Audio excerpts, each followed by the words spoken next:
అందరికీ praise the lord అండి. ఈరోజు కీర్తనల గ్రంథం నుండి 2వ అధ్యాయం 1 వచనం నుండి 12 వచనాలు క్లుప్తంగా చదువుకుందామండి.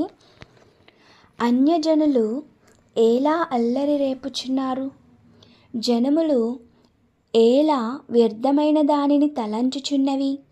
మనము వారి కట్లు తెంపుదము రండి, వారి పాశములను మన యుద్ధ నుండి పారవేయదము రండి అని చెప్పుకొనుచు భూరాజులు యెహోవాకును ఆయన అభిషిక్తునికిని విరోధముగా నిలువబడుచున్నారు. ఏలికలు ఏకీభవించి ఆలోచన చేయుచున్నారు. ఆకాశమందు ఆసీనుడగువాడు నవ్వుచున్నాడు. ప్రభువు వారిని చూచి అపహసించుచున్నాడు. ఆయన ఉగ్రుడై వారితో పలుకును, ప్రచండ కోపము చేత వారిని తల్లడింపచేయును. నేను నా పరిశుద్ధ పర్వతమైన సియోను మీద నా రాజును ఆసీనునిగా చేసి ఉన్నాను. కట్టడను నేను వివరించెదను. యెహోవా నాకిలాగు సెలవిచ్చెను, నీవు నా కుమారుడవు, నేడు నిన్ను కనియున్నాను.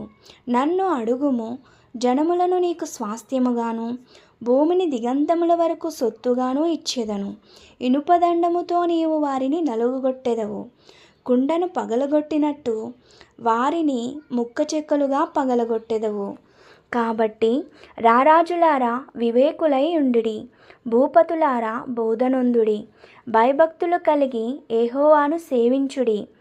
గడగడ వణుకుచు సంతోషించుడి. ఆయన కోపము త్వరగా రగులుకొనును. కుమారుని ముద్దు పెట్టుకొనుడి, లేని ఎడల ఆయన కోపించును. అప్పుడు మీరు త్రోవ తప్పి నశించెదరు. ఆయనను ఆశ్రయించు వారందరూ ధన్యులు. దేవుడి కొద్ది వాక్యము దీవించునుగాక. అందరికీ వందనాలండి. మేము ఈ ఛానల్ కొత్తగా పెట్టాము గనుక మీరందరూ మాకు సపోర్ట్ చేయమని అడుగుచున్నాము. మా యొక్క ఉద్దేశం బైబిల్ చదవలేని వారందరికీ మేము రోజుకొక అధ్యాయము చదివి వినిపించాలని అనుకుంటున్నాము. ఈ వీడియో చూసినందుకు మీ అందరికీ మా హృదయపూర్వక ధన్యవాదాలు. అలాగే తెలియని వారికి కూడా మా వీడియో గురించి తెలియజేసి ప్రతిరోజు వాక్యాన్ని మీరు అనుకూల సమయంలో విని ఆనందించాలని మేము ఆశిస్తున్నాము. అందరికీ దేవుని నామమున వందనాలు. మా ఛానల్ని లైక్ చేయండి, సబ్స్క్రైబ్ చేయండి. Thank you.